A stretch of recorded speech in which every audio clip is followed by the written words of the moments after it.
When asked, what to the American slave is your 4th of July? The great abolitionist,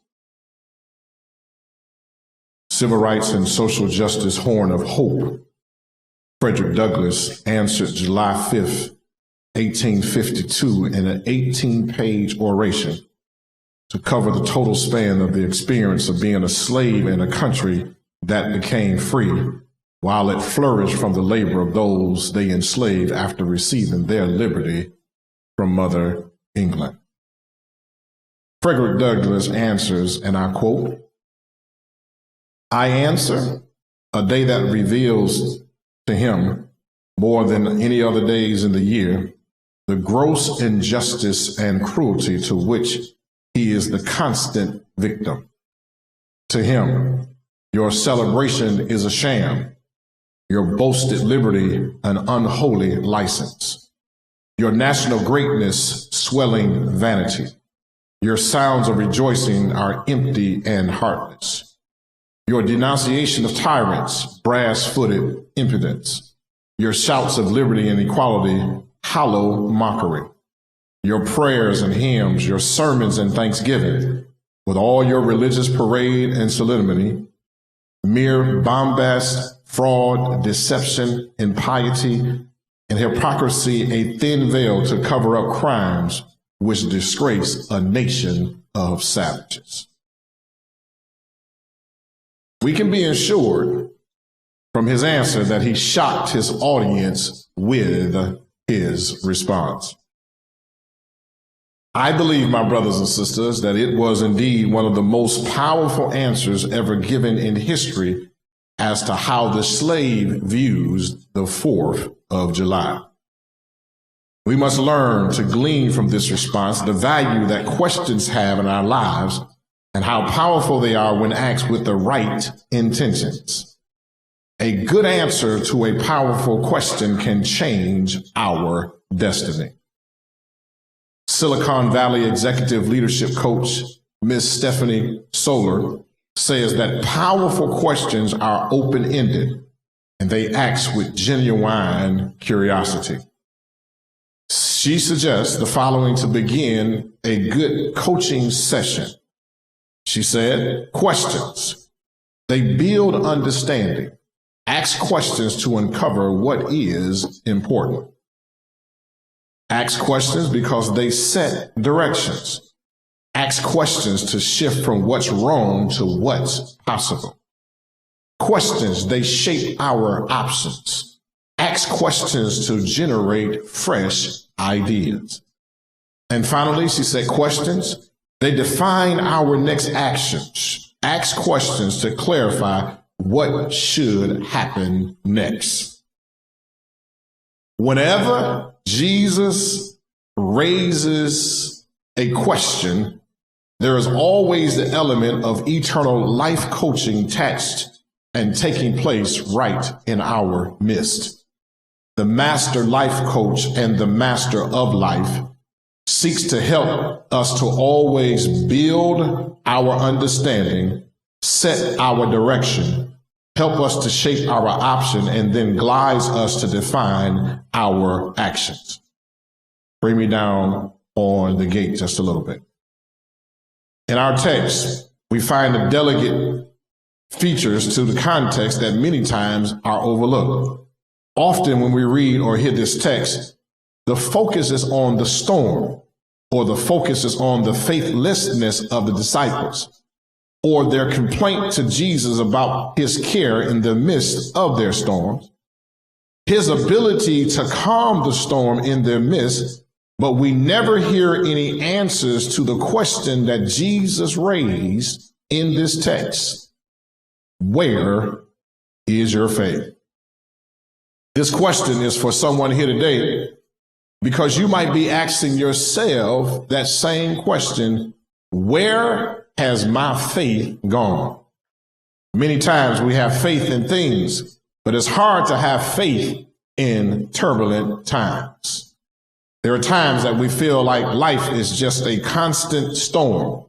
No announcement before its arrival, Like a storm, a tornado, it's always twisting and winding and wrecking our times and our nerves all at the same time.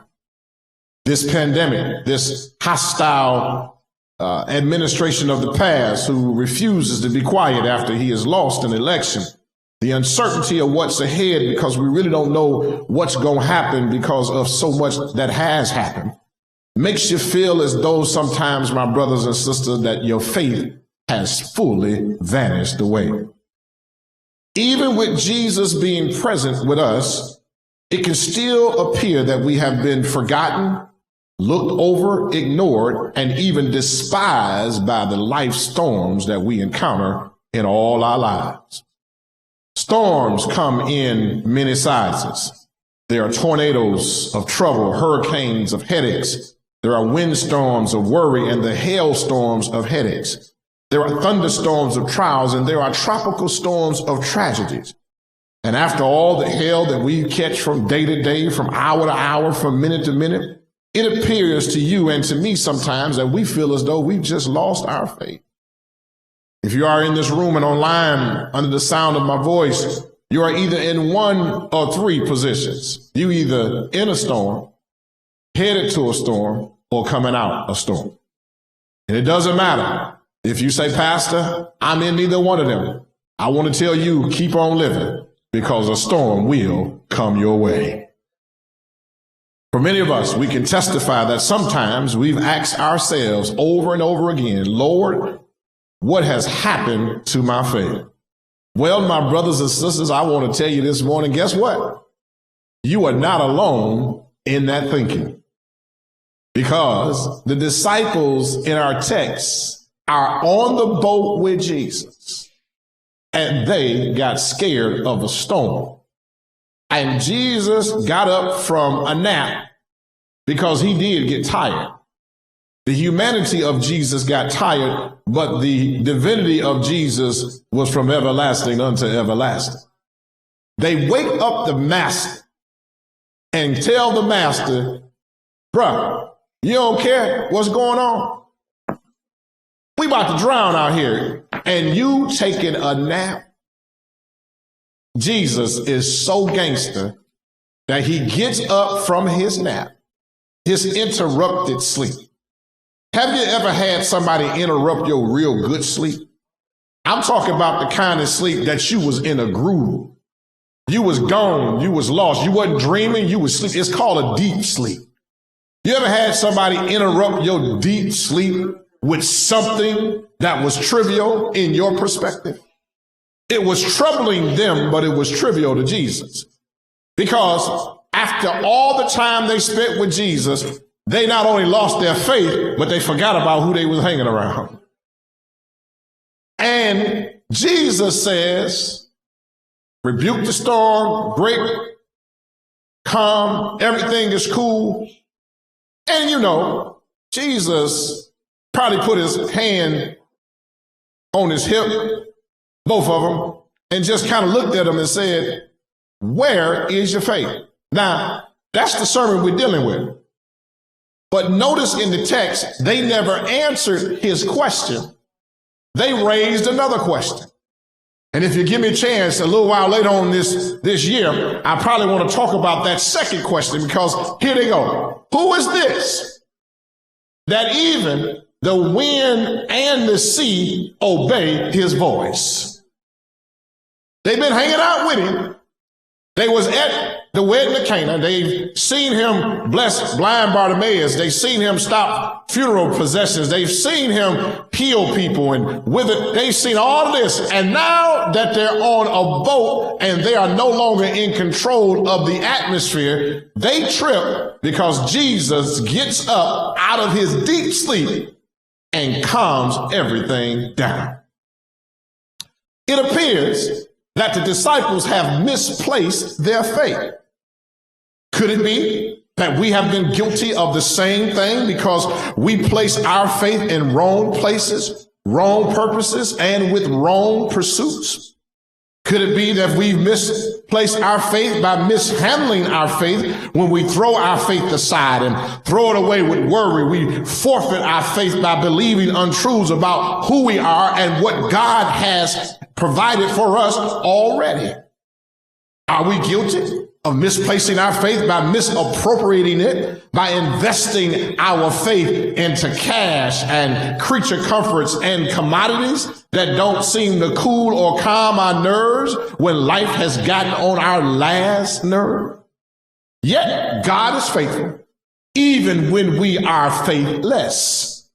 God is long-suffering, even when we want to quit. God is up to something that sometimes God is working on you at this level because he wants to raise your faith to the next level. There are a few questions. How do we relocate our faith? How we find it again, right? How do we find what we have misplaced? But first of all, my brothers and sisters, I need you to understand that in order for us to answer that question, we got to understand what faith is really all about. Faith is the assurance or guarantee or firm persuasion, the conviction of the truth of anything is having belief. Faith, pistis in the Greek, occurs 201 times in the Old Testament, 284 times in the New Testament, and 44 times in the Apocrypha, for a total of 529 times in the New Revised Standard Version of the Bible. Now, there's only 365 days a year, and faith is mentioned more than many days that we have each year. And I just believe that if faith is mentioned that much, it must be important. I mean, anytime you mention something 529 times, it has to be important. Hebrews, the classic 11:1 tells us, now faith is the substance of things hoped for, the evidence of them not being seen immediately. Mahalia Jackson put it this way. She says, faith and prayer are the vitamins of the soul. Man or woman cannot live in health without them. Martin Luther, the great theologian, said, faith is a living, daring confidence in God's grace, so sure and certain that a person could stake their life on it 1,000 times. And I don't know about you, my brothers and sisters, but if we're going to make it for the rest of this year, we're going to need to up our faith.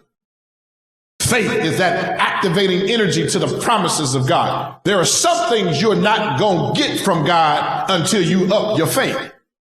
God is a God. It says without faith, it is impossible to believe, to please, to honor God. In other words, God honors our faith when we honor our faith with God. Faith is an action that's needed to have the full access to the provisions of God. Over in another book, in 1 Corinthians, he says, we walk by faith and not by sight. Everything we do must be the foundation of our lives, must be based upon the faith that we have in God through Jesus Christ. Why? Because of what Jesus did on Calvary, that helps us to have the faith that we need in these turbulent times. So, Pastor, how do we recover our misplaced faith? I'm glad you asked the question because I want to answer it for you. Here it is. We recover our faith by reactivating all our confidence back in God through Jesus Christ. Everything that you have put your faith in before, you're going to have to remove it from over there and place it to the right side of your life.